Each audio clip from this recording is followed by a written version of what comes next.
Welcome to Creating Gaia's Garden Lesson 3. Good to see you all here, or hear you all here, and have you all here. So this is one of my favorites. Well, they're all kind of my favorites, but now we get to dive into plants, which is really at the heart of a lot of what we're going to be focusing on for this whole set of lessons. So we're going to have lots of fun with that. Let's give you a little overview as to what we're going to be doing tonight. So I really want to spend a fair amount of time on the idea of guilds, which are plant communities, groups of plants that we have designed and constructed based on how nature designs plant communities, plants that work well together. And you can have animals in there too, but it's a little easier just to start with plants that all support each other towards common functions or to produce things for us and for wildlife. And I want to look at some really intensive growing methods, since we want to take advantage of whatever space we've got, how to do a lot with a small space.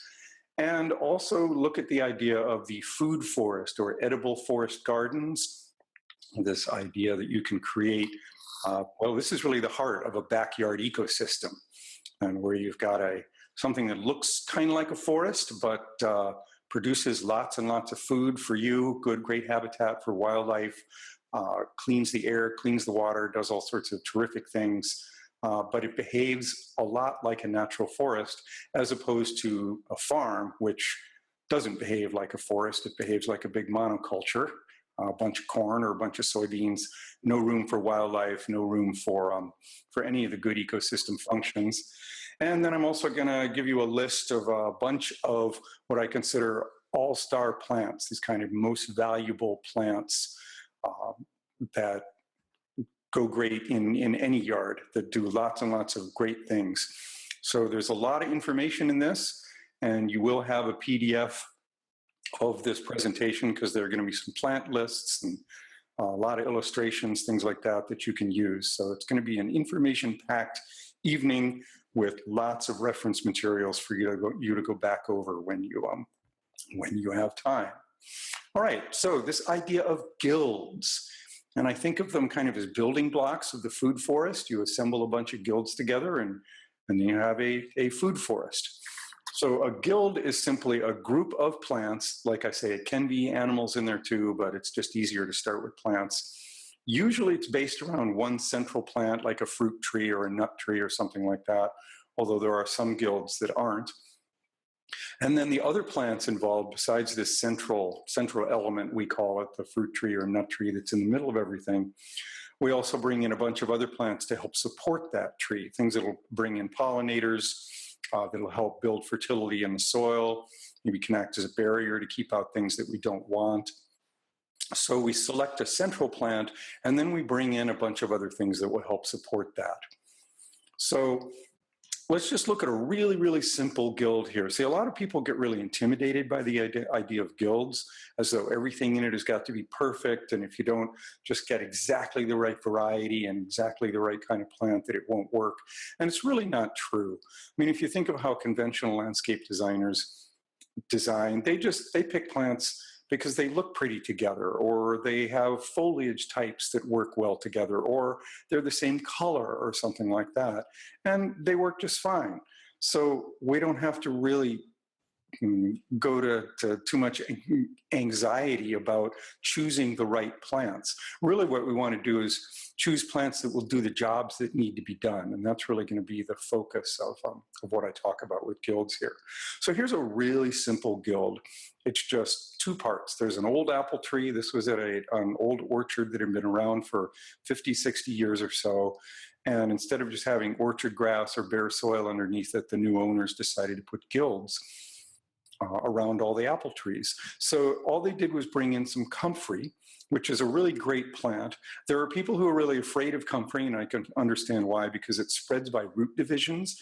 So if you rototill through a patch of comfrey, or if you do a lot of digging right into it, you'll spread it around because it propagates by root divisions. In other words, a piece of root like, that big, the tip of my thumb, will be enough to start a whole new plant. So you have to be careful around comfrey and just don't dig right near it. And I've had comfrey plants that have been in the same place for a decade and they don't spread. The only thing that will spread comfrey is if you dig around it or gophers will sometimes spread comfrey. That's something that I've learned now that I live in gopher country, is that gophers like to eat the little roots, and so they'll bite off a chunk of root and take it back to its burrow, and maybe they'll forget about it or drop it or something like that, and then that little chunk of comfrey will sprout. So that's one little challenge with comfrey. But so I talked too much about the downside of comfrey because it is such a great plant. It has all kinds of medicinal properties. Some of its older names are knit bone and bone set and wound heal, because it's really good at healing. And they've actually done experiments. This isn't just folklore, where they've shown that wounds will heal quicker if you take some young comfrey leaves and kind of gush them up into a paste and then smear that paste on the wound. So it'll help heal wounds really quickly. There's a tea that you can make from the roots that has various medicinal properties. I'm not going to go into them because I'm not really an herbalist, and I don't want to, and I'm also not a doctor, so I'm not going to make health recommendations like that. It also attracts beneficial insects. It's got flowers that bees and all kinds of good bugs really like. And the other thing that it does is it produces a huge amount of biomass. You can see down at the comfrey plants that are at the base of this fruit tree, it's big, fleshy leaves, and so you can just chop it down 2, 3, 4 times during the growing season, as long as you keep watering it, and it'll just sprout back up again, and you can use it for mulch. It also has this quality, it's called a dynamic accumulator, and I'm going to talk more about that later, but it has a really deep root system that can pull certain nutrients up from deep in the soil, because the roots go down deep, and they'll pull up things like calcium and potassium and phosphorus and important nutrients like that, and bring them up into their leaves and concentrate those nutrients in their leaves. And then when you sprinkle the leaves on the soil or make compost out of it or cut it down for mulch, those nutrients are right in the topsoil now. So it's a terrific plant. It's like the queen of the multifunctional plants. So having an apple tree with comfrey around it means you're attracting beneficial insects, you're accumulating really good nutrients, you're building biomass through all those leaves, and you've got a medicinal plant in there as well. And it's a pretty cool looking plant, and the flowers are pretty. So guilds can be really simple, just 2 plants, an apple tree and a comfrey. The most ancient guild, I don't have a photo of it here, but the guild that is sort of the epitome of all guilds is the Native American triad, the 3 sisters of corn, beans, and squash, which has been around for thousands of years. And those are 3 plants that fit together really well. The corn acts as a trellis for the beans, and it produces food. The beans are a nitrogen-fixing plant. They help with the benefit of a helper bacteria. They put nitrogen into the soil for fertility, and it's an edible plant. And also the squash then acts as a shade and a mulch, a living mulch on the ground, and it produces food too. So you've got 3 food plants that kind of twine together and nest together and fill up the spaces left by each of the other plants. So you actually get more calories per area of corn, beans, and squash than you would get with just corn alone or beans alone or squash alone. So it's a way of packing a lot of food into a really small space. And that's an ancient guild, corn, beans, and squash. And if we could design guilds that were that good, I think someone should get a great award if you could design a guild that's as good as corn, beans, and squash. So that's a 2-part guild, this apple and comfrey. Then we've got 3-part guilds, corn, beans, and squash. Then you can add a little bit more, like here's another old apple tree at the same orchard as the last photo, but it's got fennel underneath it, some currants, because currant can tolerate a fair amount of shade and still produce fruit. It won't produce as abundantly as it does when it's out in the sun, but it'll still produce food. So now you've got a second yield besides the apple tree. You've got fruit coming off of the currant bush. And you can put some comfrey in there and one of the sages, one of the salvias. There are all sorts of different ones.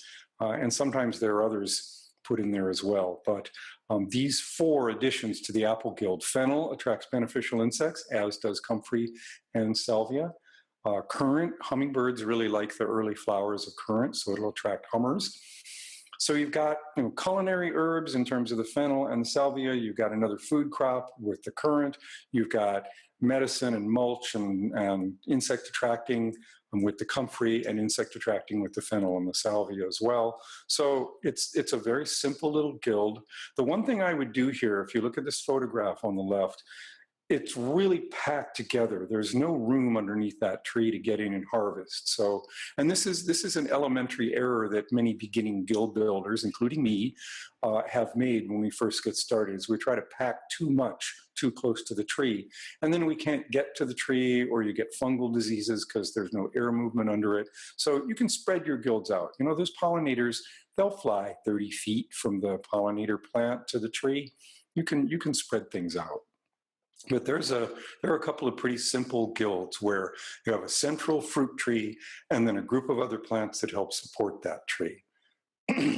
So here's a schematic diagram out of Gaia's garden just showing a guild. And again, there's way too much going on in this guild. It should be spread out. You never want to make a guild that's this dense. But what's going on here is that outer ring of plants is daffodil bulbs, because this was designed for a place that has gophers. So gophers don't like to tunnel through daffodils. Daffodils are toxic. You don't want to eat one. Gophers don't want to eat one.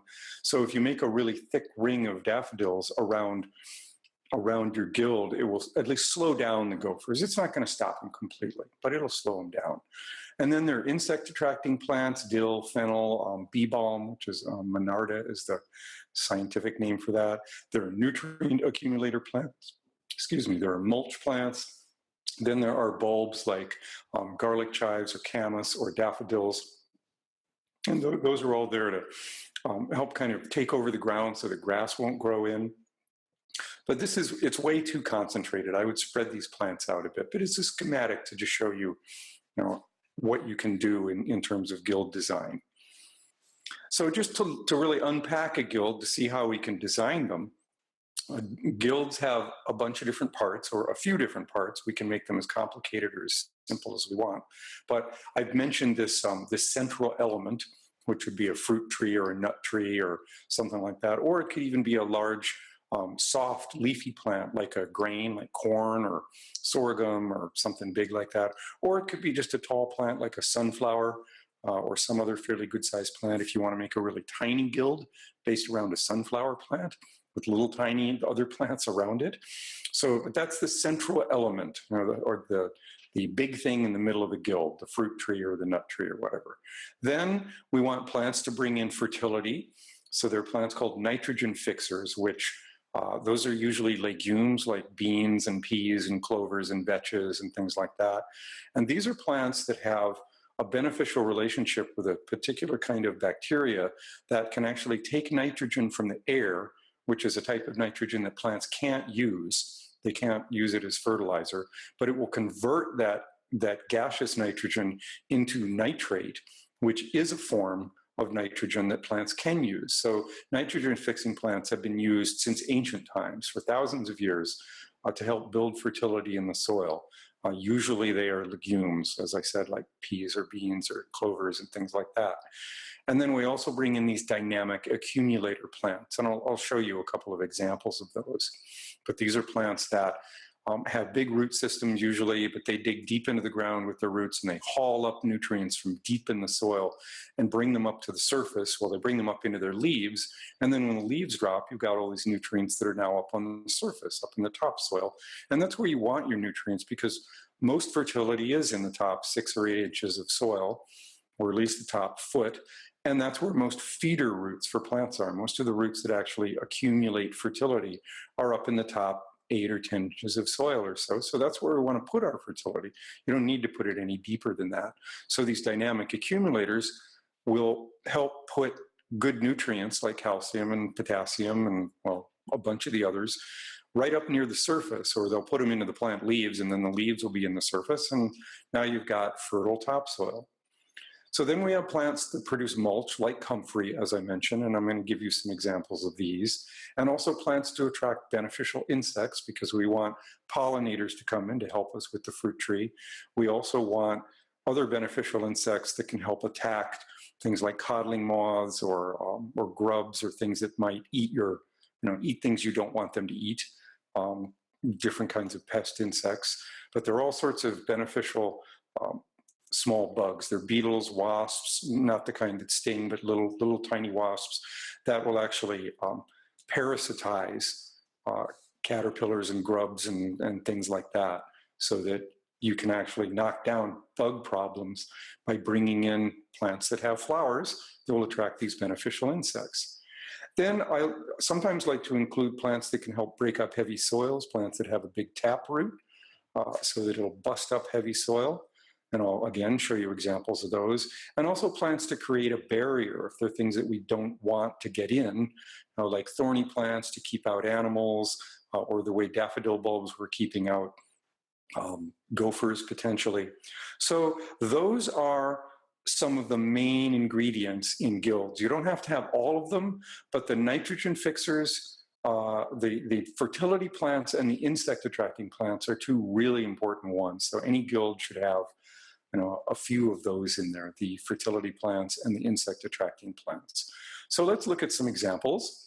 So the central element or the main crop in a Guld would be, as I've said a few times, a fruit tree or a nut tree or some kind of, like a large bush like a hazelnut, or a large blueberry. You could even use some sort of good sized plant, or a grain like corn or sorghum, or as I mentioned, a sunflower, something like that. So there are a couple of examples of the central element that you can use. And then nitrogen fixers. Here I have 3 examples of perennial nitrogen fixers. We think of things like peas and beans, and those are definitely great nitrogen fixers, but I like to plant perennials whenever I can so that I don't have to replant them every year. And Siberian pea shrub is a really nice medium-sized bush that, again, it's a legume, so it has these nitrogen-fixing bacteria that live with it.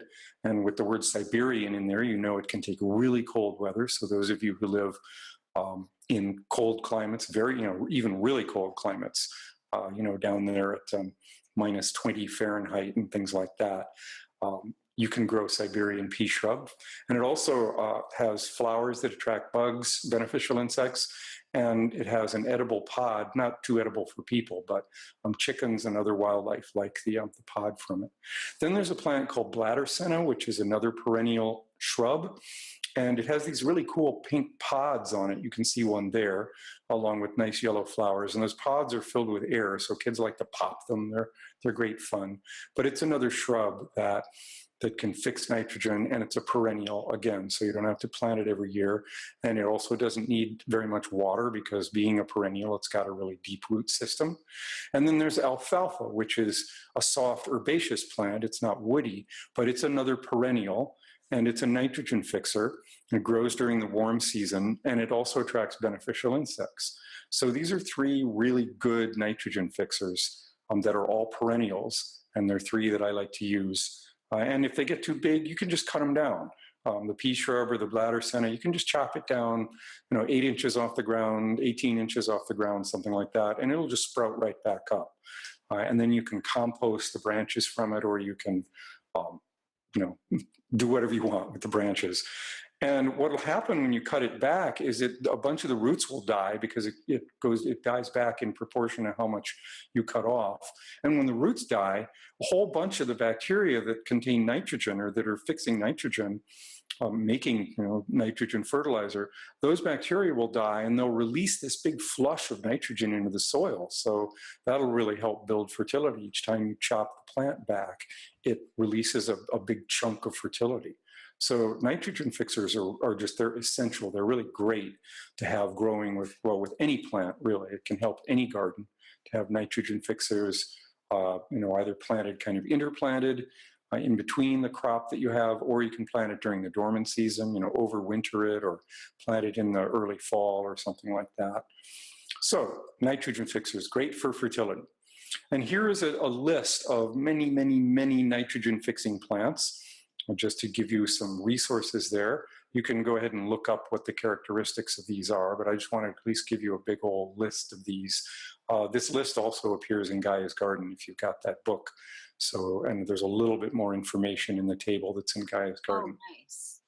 So let's see, then on to the other kind of fertility plant, dynamic accumulators, which, as I've mentioned, are plants that have usually a pretty good sized root system that goes deep into the ground and pulls up nutrients. And many of these are pioneer species, and some of these are kind of invasive a little bit. So you want to be careful with some of them. ones that tend to be invasive. But these are plants that come in usually early during the successionary pattern. In other words, they like to colonize bare soil or infertile soil. So they're pioneer species because their job is to prepare the soil so that there's fertility for other plants. So chicory, yarrow, nettles, and then you can, if you Google the term dynamic accumulator plants, you will get tables, great big tables with lots and lots of these dynamic accumulators. And we're not really certain exactly how they work. There's still a fair amount of work to be done in understanding these plants, but they do accumulate nutrients in their leaves, and then when they die or when you cut them back, those nutrients go straight into the topsoil. Nettles and yarrow we know as, well, so is chicory. They're all kind of medicinal herbs as well, and that's because they have a lot of minerals in them. You know, they're good for you. They're mineral dense, and that's, you know, that's part of their job as pioneer species, is to accumulate minerals and build up fertility. So that's what we're doing with dynamic accumulators, is building fertility.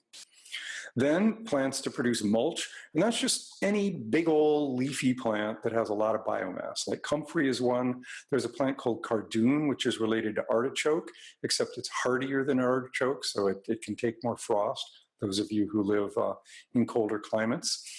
And it gets big. It gets 4 to 6 feet tall, but it's got great big fleshy leaves. People tell me that you can boil the stems from these and they kind of and eat them. Whenever I've tried that, they didn't taste very good to me, but maybe I'm not doing it right.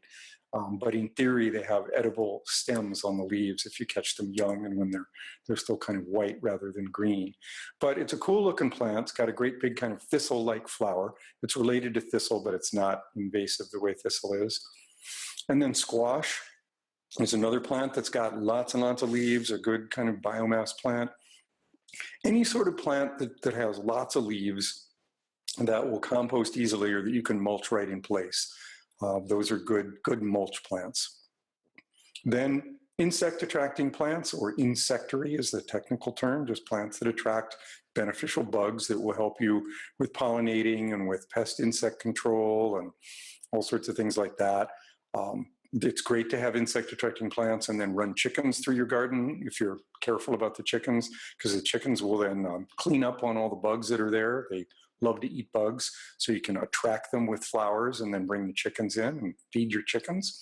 So it's a nice supplement to chicken feed. But lavender is a really good insect-attracting plant. Bee balm, Monarda, is another wonderful insect-attracting plant. Something called golden marguerite actually won Organic Gardening Magazine's award a bunch of years ago for best all-round beneficial insect-attracting plant. It attracted the greatest numbers and the largest number of different species of beneficial insects. And again, if you just Google the term insectary plant or insect-attracting plant, you will get tables of all sorts of insect-attracting plants. And Gaia's garden has a big old table in it. But essentially, all this means is plant flowers.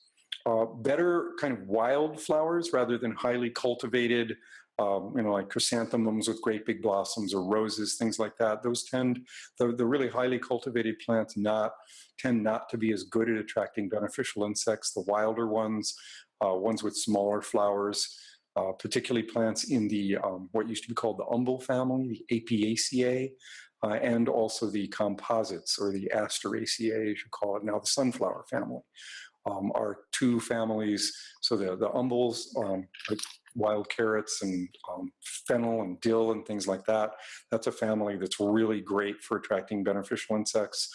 And the composites are really good for that. And also the mints are another plant family that's good at attracting beneficial insects. You just want to be careful with mint because there are certain mints that can be pretty rampant, kind of invasive. So just be careful. Always look up to see if a plant that you're thinking of is liable to be rampant in your area.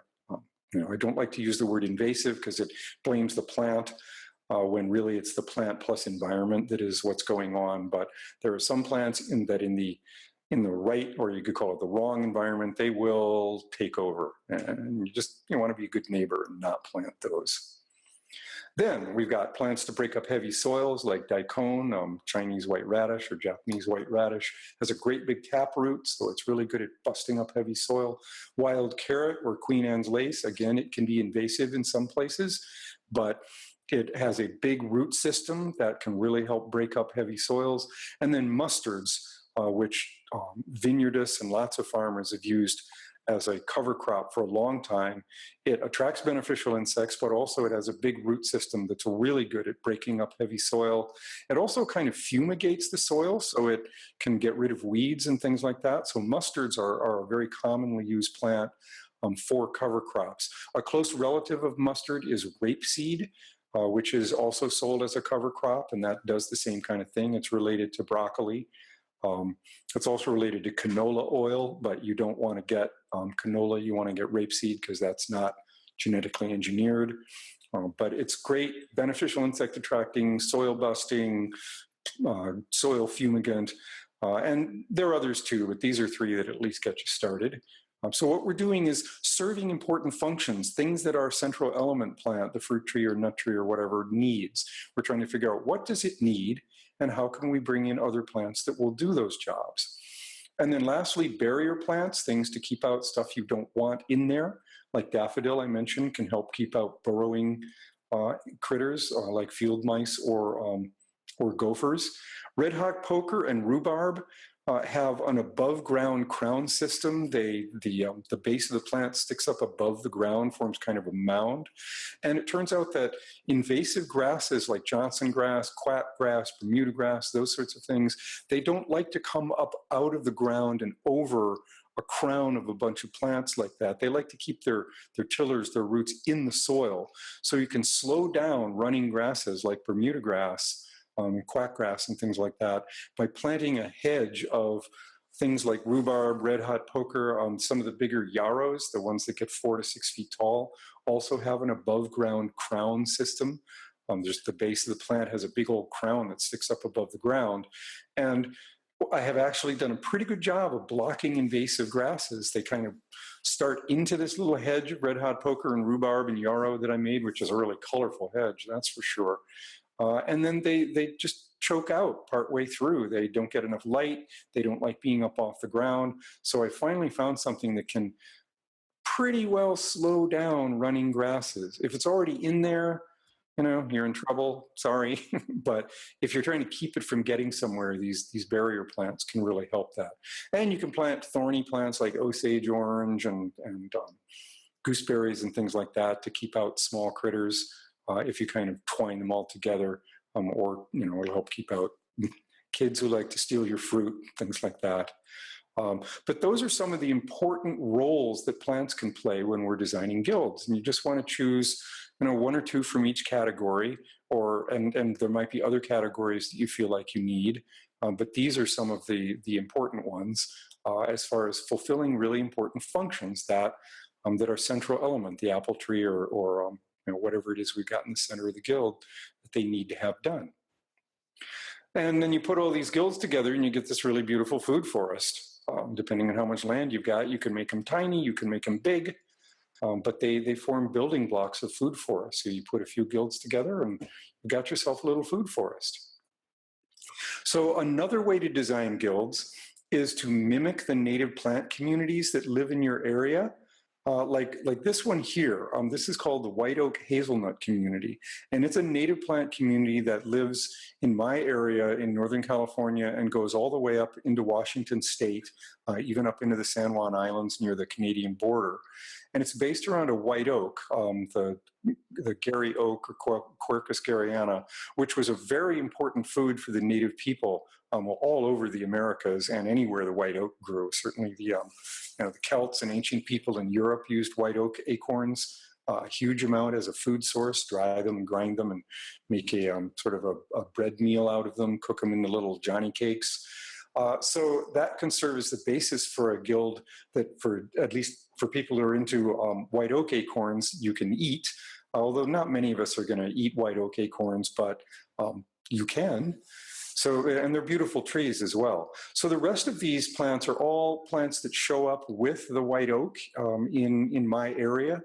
And when I read this list of, well, here's an interesting plant community, you know, we've got hazelnut, that's edible. Pacific madrone is a really beautiful tree, a little big, but well, let me back up a minute. So hazelnut, that's a filbert. So you could plant a domestic variety of hazelnut. You know, you could put in an actual filbert or a tree hazel or some domesticated variety, figuring that it could serve the same role as the wild plant. In other words, what we're doing here is we're trying to tweak this native plant community. We know that this plant community likes a particular set of conditions. And so let's plant either these exact same plants or plants that have domesticated varieties that we can use, kind of tweaking this community a bit until it forms a guild. So, okay, so hazelnut, plant filberts. Then Pacific madrone is a big tree that attracts wildlife. Birds love the berries. The native peoples in the area used to make stuff out of the berries, make food. And it has flowers that beneficial insects really love. You can just hear them buzzing up in the treetops. But it's really big. It turns out that there's a close relative, Arbutus unido, or strawberry tree. You can just remember that name, strawberry tree or strawberry bush. And it has an edible fruit. It's been bred to have a somewhat larger fruit that's roughly the size of a strawberry. Some people don't like it, but it's got a white, sweet, creamy center, and it's small. So you can plant that around your Oregon white oak tree and have another edible that's also very pretty. It's a lovely ornamental. Then Mazard cherry is a cherry tree that's been used as a rootstock for grafting on domesticated varieties of cherries, pie cherries, sweet cherries, things like that. So that tells you right there, if this is a member of a native guild, a native plant community, then we can just graft domesticated varieties of cherries onto Mazard cherry rootstock, and now we've got a plant that's sort of tilted towards us a bit, but will still probably work really well in this community. And then we can go on down the list. You know, black hawthorn, a lot of Eastern European people like to eat the berries from it, but if you don't, it turns out that you can graft pears onto hawthorns, and it's graft compatible. They actually work. And I know people who've gone around cities where they planted a lot of hawthorns, English hawthorns, all over the street, and they graft pear trees onto those hawthorns, and now they've got a fruit rather than this kind of squishy berry that stains the sidewalk. So hawthorn is something, again, we can tweak it to provide a yield for us, as well as it's still going to be good wildlife food. Serviceberry, Amelanchier, is a really beautiful tree with gorgeous white flowers, and there are varieties that have been bred to have a bigger fruit and a tastier fruit. But again, it's a native plant that there's several domesticated varieties of. Ocean spray doesn't have any edible use, but the native people used to use it to make arrows out of, and also it's a carving wood, so you can make spoons and utensils and things like that out of it. Then snowberry is strictly a wildlife plant. It's not edible, but it's a great wildlife plant. Birds really like the berries. Thimbleberry is a lot like a raspberry, and it's one of my favorite West Coast berries. It's just delicious. Blackberry, obviously, an edible berry. Sweetbriar rose, you could plant a different variety that might have an edible rose hip, or something you could make a nice tea out of. And it's a rose, it's pretty. There's a strawberry now, broad-petaled strawberries. You could instead plant a domesticated variety. Okay, poison oak, we're not gonna plant poison oak, but it turns out there is a very close relative that's native to the American Southwest and other areas too, that's called lemonade berry. It's Rus integrifolia. And lemonade berry, you can soak the berries or the flowers in hot water, and it makes a lemonade-like tea. And it's not toxic. It's not at all a problem the way poison oak is. And it doesn't look like poison oak, so you're not going to mistake it for it. Then yerba buena is a nice medicinal herb, makes you kind of sleepy when you make a tea out of it. Sweet Cicely is a culinary herb, and then American vetch is a nitrogen fixer. So here we've got this native plant community that likes conditions around where I live, and we can just adjust it and tweak it to produce a little bit more stuff for humans by planting domesticated varieties of some of the native kinds. So what you can do is look up native plant communities that thrive in your area, and then figure out what little substitutions to make, close relatives or domesticated varieties. And you could even go so far as to, well, I don't want a white oak, maybe I'll try a chestnut tree. Now that is a really delicious edible nut, and it makes a big old tree, but you know, a white oak is a big tree too. So this is a way of designing guilds that we think will work because they're based on native plants, and the native plants like our conditions, so a slightly tweaked variety should like our conditions too. All right, so that's another method of guild design. So I just want to take you through, and this is really more for reference, I'm not going to go through every single plant in here, just some sample guilds, and these have been taken out of a really cool book called Integrated Forest Gardening, where the authors have very kindly put together a whole series of guilds that they have worked with. And so here is a guild that is for apple cider. So we've got an apple tree that is going to have cider type, so you get a cider variety of apple. And then you've got a whole bunch of other plants that grow with it and they mention the ecological function here, you know, whether it's wildlife food or nectar or animal food or soil stabilizer or pest repellent or whatever. So here's a guild that you could try. It's from the US Midwest mostly, so it can take cold conditions as well as pretty hot and humid conditions. Then another one, here's a guild made of a mix of both annual and perennial plants. Got blueberries and comfrey, dogwood. There are edible varieties of dogwoods as well, and lots of other good plants in it. A bunch of herbs, you know, medicinal herbs. And again, and there's a second page here with more on it. So all kinds of annuals and perennials that you can plant to create a really cool kind of culinary herb and medicinal herb-based guild. And again, these are all for your reference, so you can go through these and use them in your own guild design. Then a dwarf cherry tree polyculture guild, where we've got a small cherry tree and then a whole bunch of other plants that go with it. You know, some for attracting beneficial insects, some to deter rodents, some as beneficial herbs, all kinds of things like that.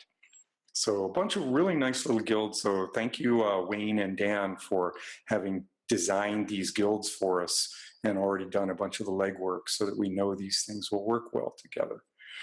All right, so let's look, we're going to kind of move away from guilds for a little bit, but we will revisit it a bit.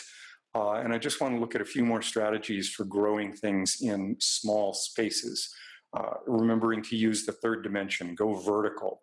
So all kinds of trellises. They've got, you know, I think most of us have seen this idea of potato baskets, where you take that photo in the lower right, some wire mesh and fill it up with straw and potatoes and a layer of straw and a layer of potatoes and a layer of straw and a layer of potatoes. And I've had mixed success with these. Sometimes this works well, sometimes it doesn't seem to. And that's kind of the report that I hear from a lot of people. Some people get this to go really well and they get an immense amount of potatoes. And others find that it doesn't work all that well. Then the upper right, someone has put a bunch of strawberries in 5-gallon buckets and just kind of stacked them up.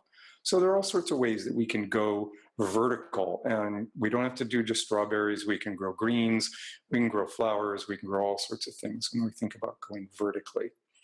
And again, trellises, here's a fun little teepee that kids can go in. You could put pole beans or hops or any sort of tall plants like that. Things that will create a neat little teepee for you. Kids just love these, they're great fun. But going vertically, a really important way to save space. And then another way to go three-dimensional is Hugelkultur, German word for mound culture, growing things in a mound. And again, this is something that you can look up. There's a little bit of info on it in Gaia's Garden, and it's become kind of all the rage these days. A whole bunch of people have become like almost addicted to the idea of hugelkultures. Who can build the biggest hugelkultur? And they really are useful, though, because it's a way of using up old rotten wood, for one thing. You dig a little trench. It can be 18 inches deep or it can be really deep. But if you just want to build a kind of human scale one, 18 inches deep and 18 inches across, dig a little trench, save the soil from it, throw a bunch of rotten wood or rotten brush and that sort of thing into it. And you can see there are the logs that are inside this one. They don't have to be big old logs, but they can be. And then you pile the soil back on top of it, and then you can put some mulch down, and then you plant into it. And what happens is the rotten wood acts as a reservoir for water. You can water it, and the wood will kind of soak up the water. And then as the rotten wood, and sometimes you can throw some greens, greenery into it, some slash, some green plants that you cut down, toss it in with that wood, so that you get a little compost pile going inside this thing, and it warms up a bit, and it holds water, and it's releasing nutrients as the wood and the green stuff in there breaks down. So it's fertilizing the plants that you've got. Plus, by going into 3 dimensions, now you've got this mound. You've got, we all know that hills give you more acreage than flat ground. And that's what that is doing there. It's expanding the amount of growing space. And I built one of these in Montana. It was huge. It was 6 feet deep and 6 feet across. We had a backhoe, and we had some big dead cottonwood trees that we dragged into it. And then we dragged some 1-ton bales of rotten hay and piled those into it, and then we piled the topsoil back on it. And it turned out that this stayed so warm over the Montana winter that a bunch of the cover crops that they planted, fava beans and things like that, actually made it through, much of it made it through the winter. And this is Montana. I mean, this is, they get down to 40 below, and it doesn't matter whether it's centigrade or Fahrenheit. That's the same temperature at -40. It's really cold. But it created enough warmth to melt the snow and to keep some of these plants growing through the wintertime. So you don't have to build a 6-foot high, 6-foot deep hugelkultur, but they are nice to make small ones and use up your rotten wood and save space and get a lot into a small space and extend your growing season, which is another way to get more into a small space, is by increasing your growing season, by keeping things warm. All right, then another way to get more out of small space is to graft several varieties of fruit onto one tree. Like on the left is an apple tree that's got 2 different varieties grafted onto it. You can actually buy these if you don't want to do grafting, although grafting is fun. I've loved learning how to graft and kind of build my own fruit trees. But if you don't want to graft yourself, a lot of good nurseries and a lot of mail order places will carry multi-grafted fruit trees. And then on the lower right is a photo of a stone fruit. It's got 4 different pluot varieties on it, which is a plum apricot hybrid. But you could graft an apricot plus a plum. I have a couple of fruit trees that have 4 different varieties of plums on them each. So we have 12 different varieties of plums on 3 plants. So you get, a huge long season yield of many different types. And if one plum doesn't do well one year, the others probably will. So this is a way, if you have one fruit tree in your yard, it's probably going to have way more fruit than you use. So with a multi-graft like this, you could plant like 4 varieties of apples. One could be an early season apple, one could be a late season apple, one could be a cider apple, and one could be a pie apple. And now you've got one tree, but it's got several different kinds of apples on it that have different uses. So you don't have to worry about, great, I've got 600 pounds of Red Delicious. And now you've got, 40 pounds of 4 different kinds that can be used for all sorts of different things. So it's a great way to, again, fit a lot into a small space. Or you can, again, go vertically by gardening on walls. Here are a couple of different techniques. The bottom picture, a bunch of lettuces that are put into a series of troughs where you pour water in at the top and it runs water down through the whole thing. This might be a form of hydroponics. I'm not really sure how they're doing this. But, grow up against a wall and use more space that way. Or here is a technique of taking a fruit tree and pruning it so that it's flat so that you can grow things against a wall. Like that photo in the lower right called a cordon or a Belgian fence, where you've got each one of those trees is a very small fruit tree on the lower right. And each one is a different variety. So imagine how many different kinds of fruit trees you could get into a very small space by growing them in this cordon or Belgian fence technique. And then in the left, that's an espalier, which is an apple tree, or you can do it with a pear tree as well, flat, either against a wall or into a narrow space like this. I recommend doing this with apples and pears because they're pretty easy to take care of. Some people do this with peaches and plum trees, but those put out tons of shoots, and you'll be pruning like every 2 weeks to keep on top of the fast growth of peaches and plums. So I don't really recommend trying to fan train or espalier peaches and plums until you've had a lot of practice with espalier, because it's work and you got to really stay on it. But apple trees, pear trees, excellent for flattening out like this and growing against a wall or along a thin line like that. And here's some varieties of super dwarf fruit trees, and I've given the names of the rootstocks, P22, M27, M9. These are all types of rootstocks that these are growing on that are dwarfing. They'll keep the plants really, really small, and then they've been pruned into a column. So again, you get a huge amount of fruit in a really, really tiny space. So there are lots of techniques for getting small plants that have a lot of fruit yield on them. Then we can go to containers. If you don't have much of a yard or you're a renter, something like that, lots and lots of things can be grown in containers, not just herbs and flowers and things, but there are a lot of different fruits. Here folks are growing tomatoes and peppers and all kinds of things like that. It looks like in the lower right there, that might be on, or lower left, that might be on a fire escape, which I'm not going to recommend. The fire marshal probably wouldn't like that, but maybe it's a balcony, so you could grow out there. The upper left, someone's just growing them in garbage cans. I mean, you know, if you want to grow, there's always a way to grow stuff. I like the thing in the lower right there where they've got this big piece of corrugated drain pipe that they've cut open and then put a bunch of plants inside. So and it's twining down this spiral staircase, so you can just pour water in at the top and water down the whole thing. But again, containers and going into small spaces like this. And here's a list of good varieties that are happy to grow in containers. And I've got the reference there if you want to look more at this website, so there is more information there. But just all the different varieties of things that you can grow, vegetables to grow in containers. So if you're a renter or don't have a yard or have a small space, or just want to cram a lot into a small space, container gardening is a really good way to go.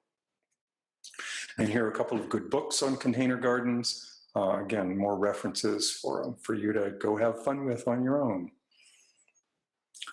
Mobile gardens, I mean, if you don't have any space, here, I think I've shown some of these before, but shopping carts and raised beds with wheels on them. Someone's got a pickup truck with a little greenhouse on it. Lots and lots of different ways to do this. And I know people who have planted mobile gardens because they have kind of dappled shade in the yard that moves around a lot. So they just move their garden around to wherever the sun is as the sun shifts around the yard during the day. All right, I want to talk very briefly about a high-intensity growing method called aquaponics, which is a little bit controversial. Some people like it, some people don't. There are some potential ethical issues with it. But it's the idea of, you see the blue tank at the bottom there, that's got a bunch of fish in it.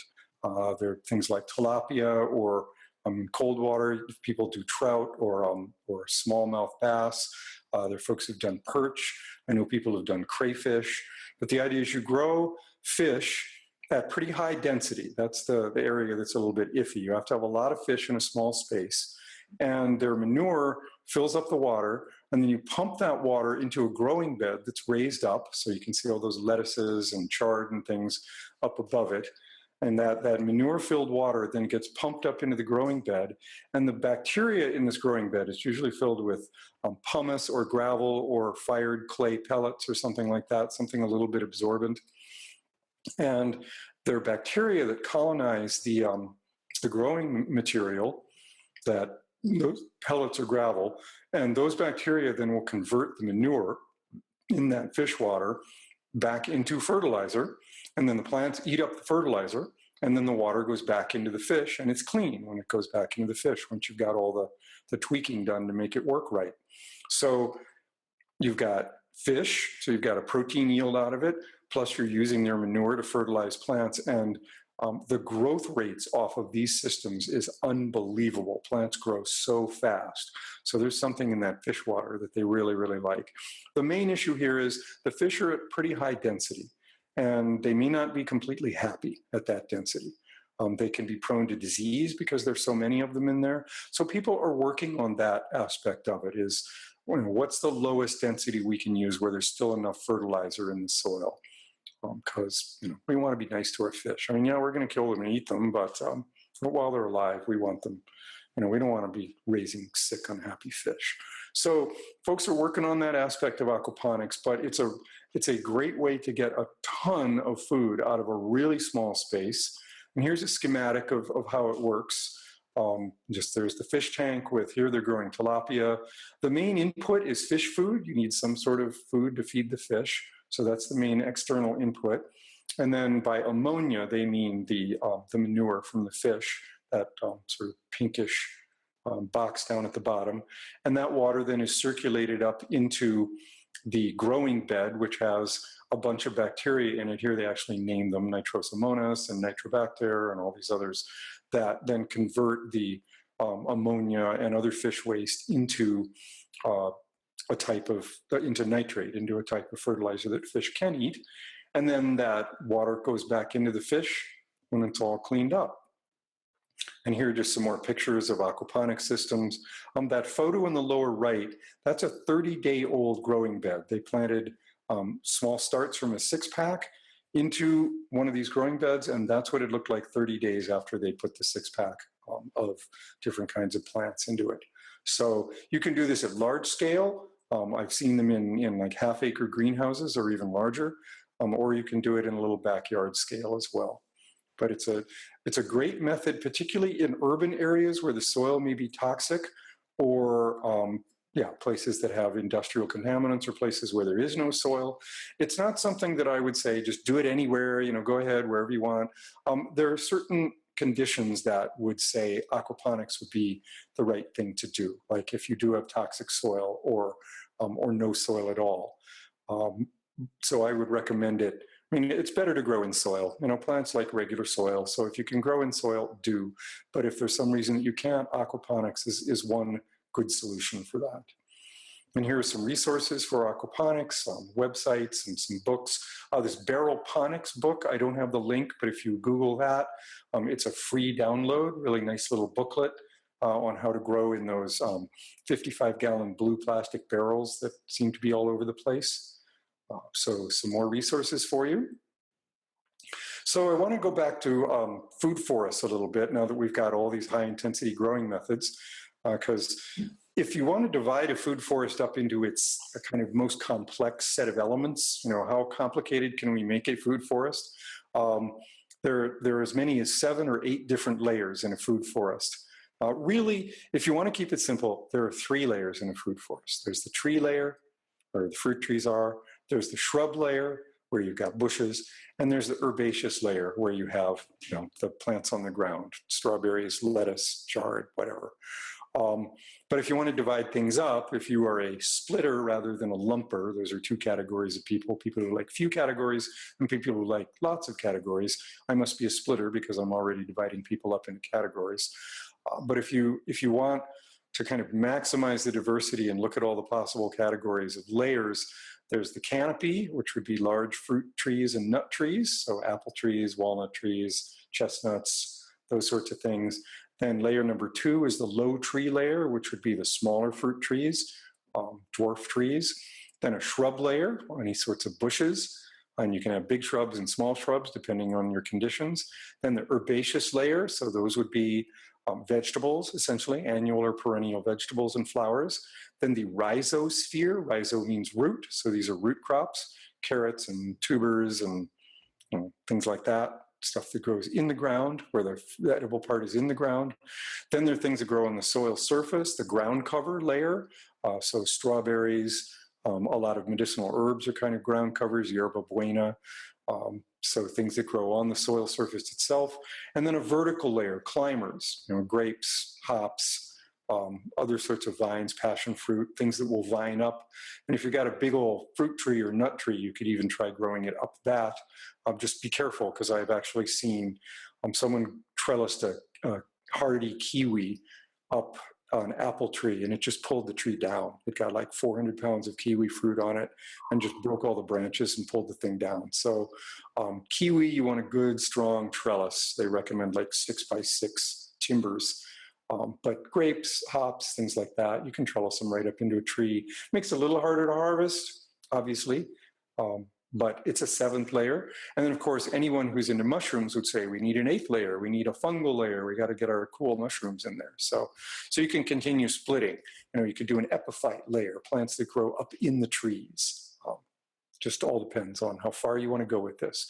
But a complex food forest has got 7 layers. And we can plant into edges as well. So if you live at the edge of a little woods or something like that, you can create a nice little edge that's a food forest. So we've got, here's on the left, the forest edge, or, it could be a building or something like that, any sort of edge.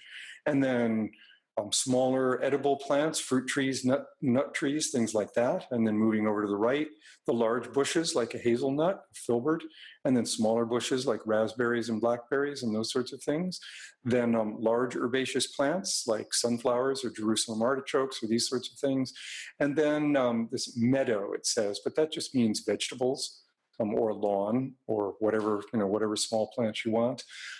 This is out of a really good book. I'm going to give you more references at the end, but a really good series of books called Edible Forest Gardens by David Jackie, and that's in your reference list at the end.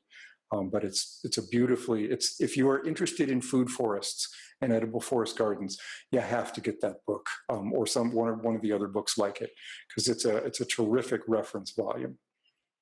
All right, so again, tricks to fit a lot into a small space and these are again building blocks of the forest garden. I've talked about these before, these keyhole beds where we fold up a raised bed into a horseshoe shape to get even more space out of it. And I want to show you how to integrate these into a forest garden. So here's an example of a whole bunch of keyhole beds on either side of this kind of spine of fruit trees running down the middle. So you can see this whole row of fruit trees down the center.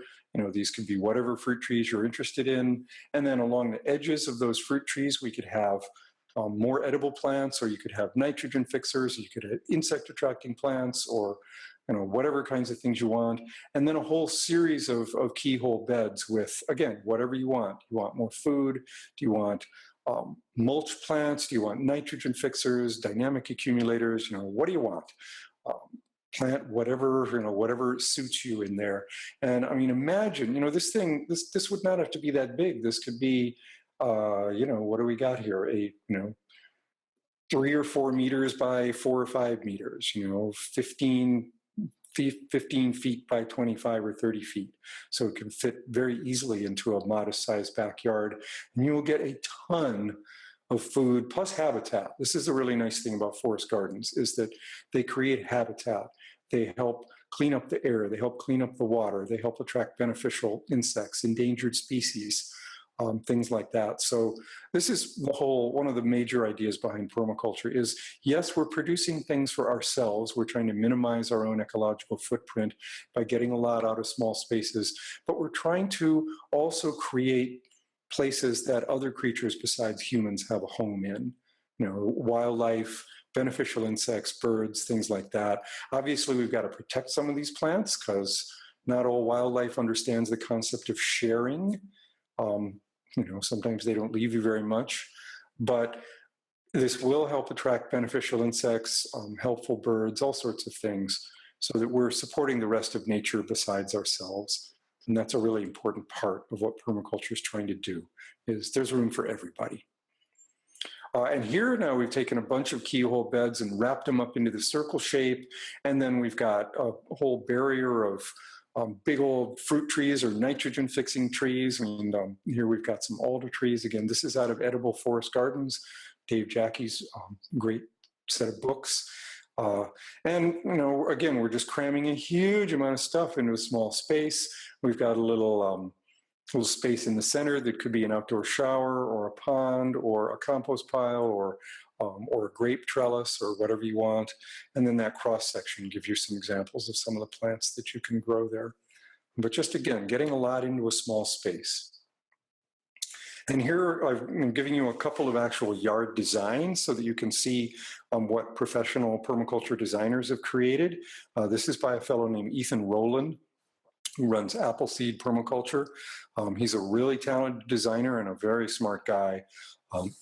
Has done a lot of wonderful work to working on both theory and practice of permaculture.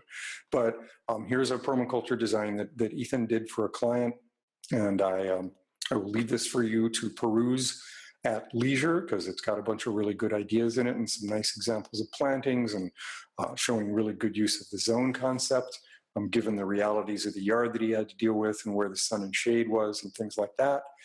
And then here's another one as well, another edible landscape going into an urban yard with all sorts of plants. And there's a good plant list next to it here. So I'm just providing these as resources to you to peruse as you want and get ideas and see what other designers have created.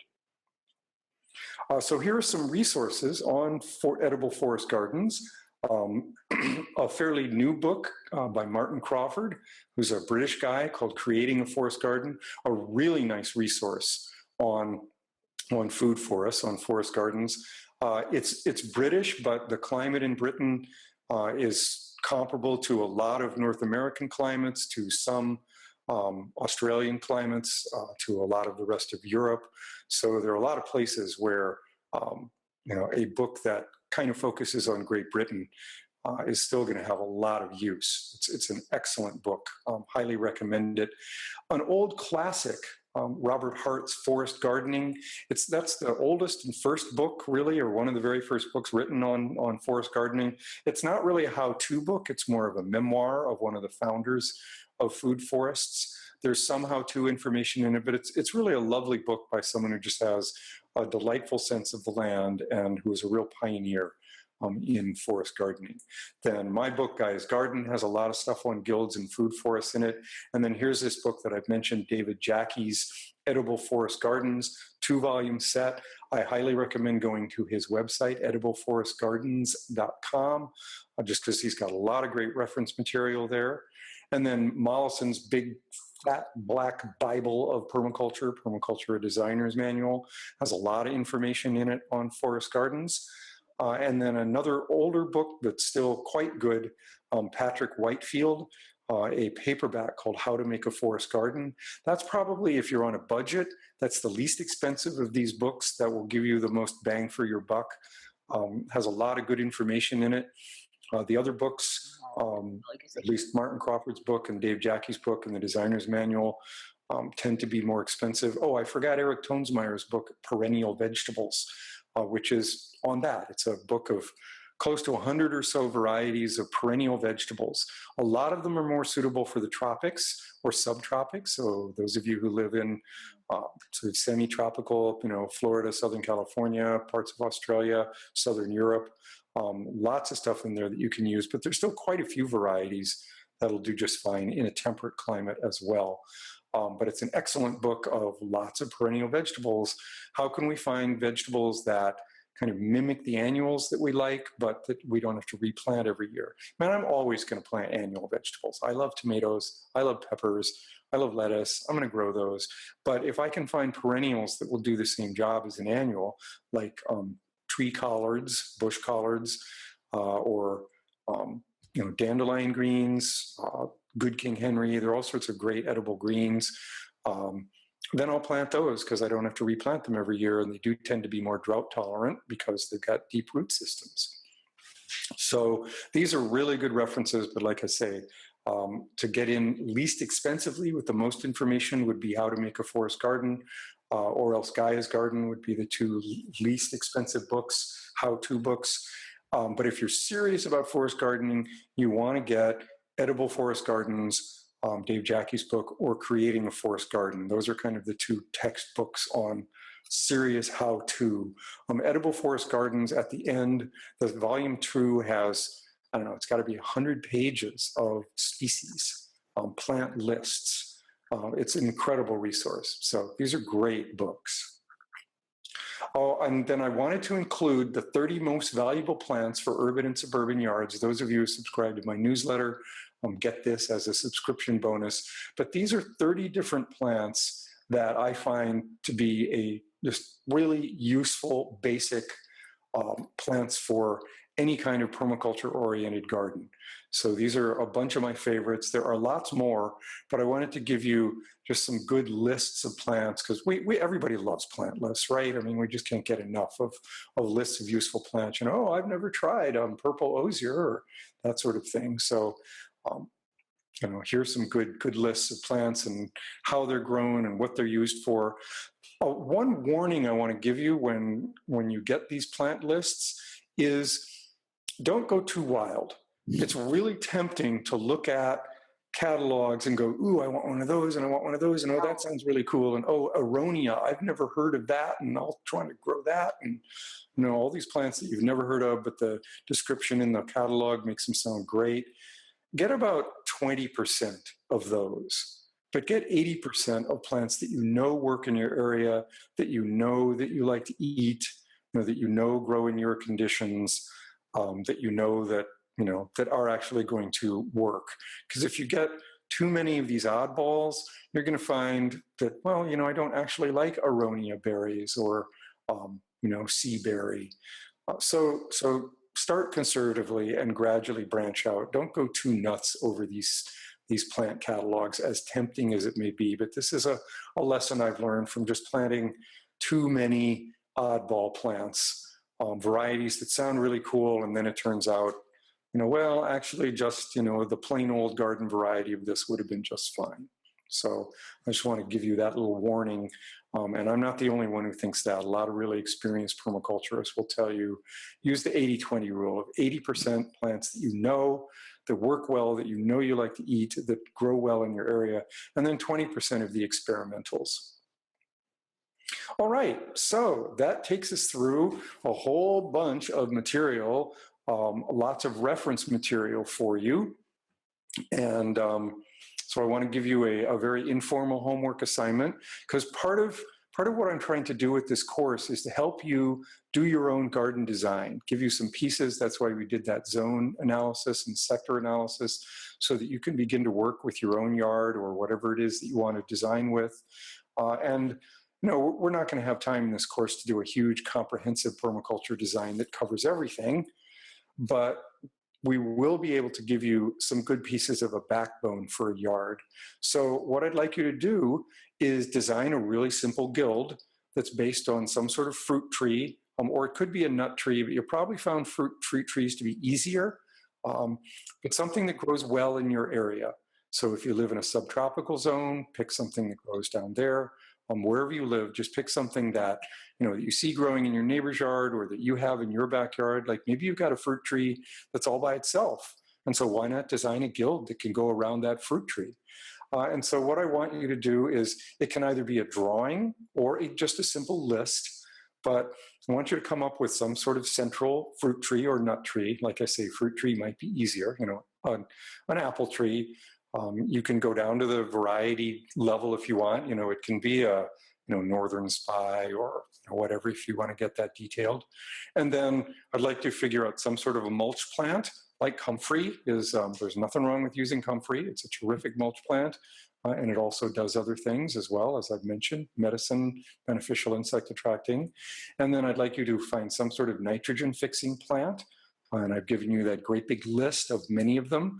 Do a little research and find one that likes to grow in your area. It can be an annual or a perennial. Pick an insect attracting plant, which basically just means pick some flowers, you know, find some flowers. But ideally you would look at a list of insect attracting plants and then find something that you're pretty sure grows in your area, or maybe that you've seen growing in your area. And then any other plants that you like that want to go in there. You know, like if you want to add more food producing, you could put a currant or a gooseberry or, you know, some other sort of food producing plant that just makes sure it's not going to overwhelm the rest of the guild. And as I say, this can be a drawing or a list. You know, if you want to actually make a sketch, go ahead. But if you just want to list some plants and then just submit that as homework, and I will take a look at them. But that's all there is to it for next time, is just design a little guild. And you can use, hopefully, all the material. We'll have this set up as a PDF file for you very shortly so that you can refer to everything. I can probably break out some of the files as well. so that if you want separate PDFs, I'll talk with Josiah about doing that. But yeah, so just for next time, we will go into, we'll look over some guilds that you've designed. And next class, we're going to look at energy saving landscape design, how to work with microclimates, a little bit more on useful plants. Again, how to design a yard that will save you energy, save you money, save you time. We've already covered a lot of the food producing pieces, but we can cover many of the other parts. Good habitat, microclimate to help you save on your energy bills, all kinds of things like that. So that's what we'll be going through next time. And I look forward to seeing you then.